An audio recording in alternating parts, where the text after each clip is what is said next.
John was sitting in a booth in the diner when Kelly walked in and sat down. "Thanks for coming in, Kelly," John said. "Well, John, you said it was really important, from the way you said it. I figured I'd see what's up." "So what's going on?" Kelly asked. "I have a question for you," John said. "A question? A question? You could have asked me a question on the phone, John. Instead, I drove across town on my lunch hour." Kelly slammed her palm on the table in frustration. "This isn't just a normal question, Kelly. This is the kind of question that should be asked face to face." John said. "All right, then. Ask your question," Kelly said. "Do you believe me now?" John asked. "Believe you about what?" Kelly asked. "About Eric," John said. "About Eric? John, what the hell are you talking about?" Kelly asked. "About 3 months before we broke up, I noticed the way he was looking at you and the way he was flirting with you. I told you I didn't like it, and I told him I didn't like it. You told me I was imagining things and even got mad at me for not trusting you.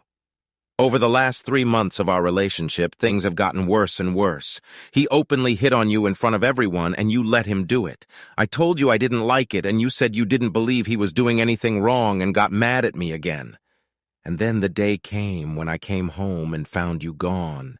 You had moved out while I was at work and didn't even leave a note explaining.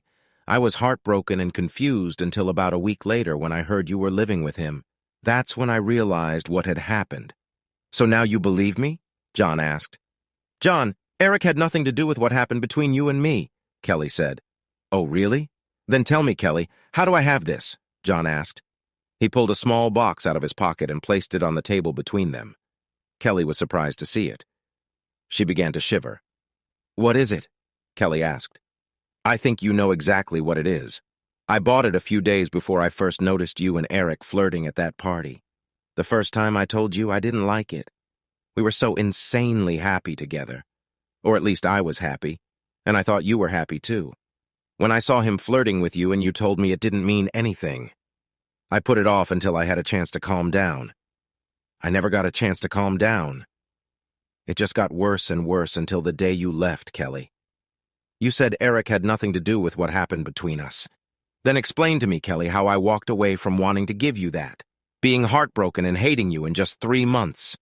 Explain it to me, Kelly," John said. John opened the box and placed it in front of Kelly. Kelly knew what was in the box, but seeing the glint of a large diamond on her engagement ring finally broke her. She burst into tears. John just sat there looking at her for several minutes. "Do you believe me now, Kelly?" John asked. Kelly couldn't bring herself to answer. She just looked at John with tears in her eyes and then got up from the table, ran to her car, and drove away. John remained seated at the table.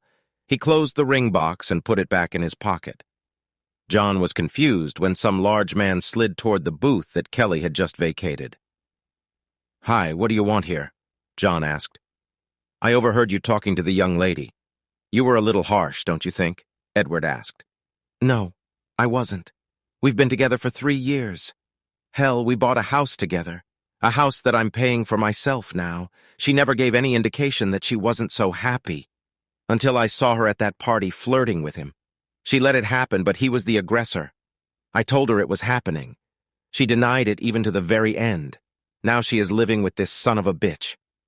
I asked her to meet me today to see if she would believe me now that he destroyed our relationship. I wanted to show her how much I loved her and how much I wanted to be with her. The ring sent her the message pretty clearly. Now I hurt her as much as she hurt me," John said. "Maybe if you'd spent more time taking care of Kelly and less time being jealous, my son wouldn't have been able to steal her away from you," Edward said smugly. "Your son? Eric is your son?" John shouted. "Yes," Edward said.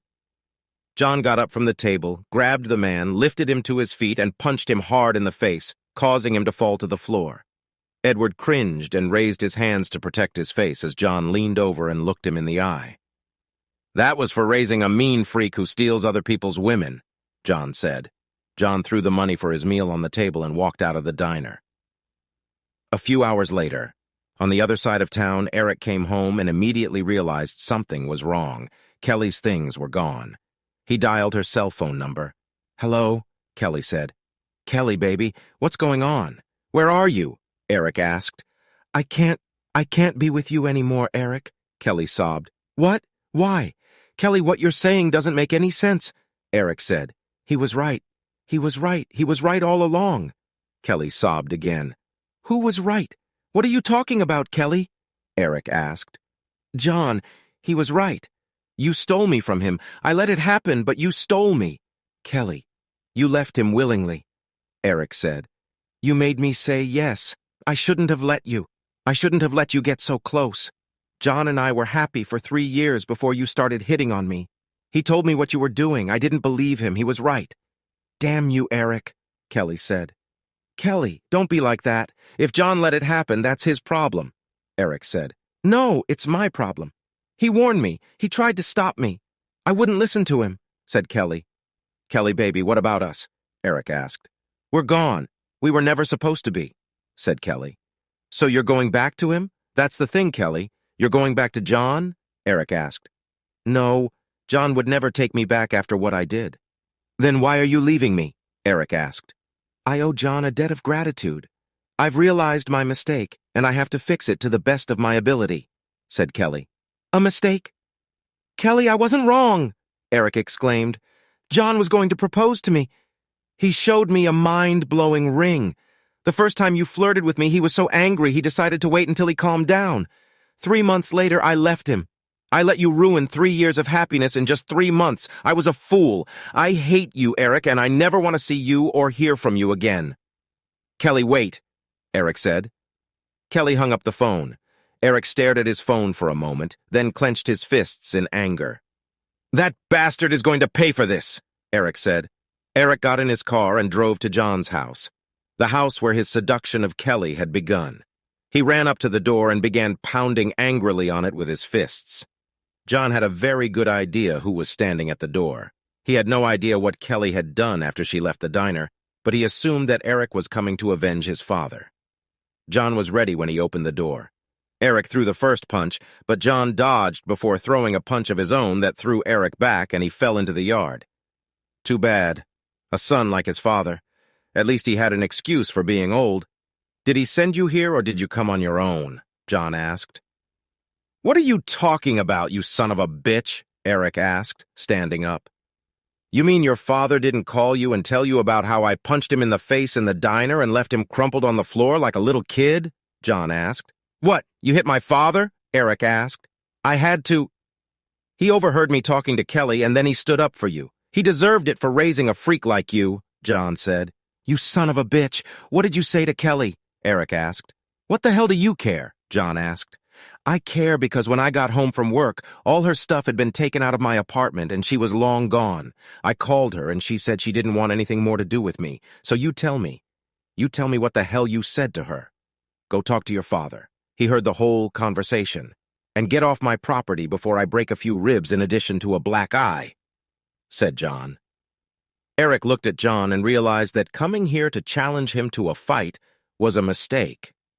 He backed up, then turned around, hurried to his car, and drove away.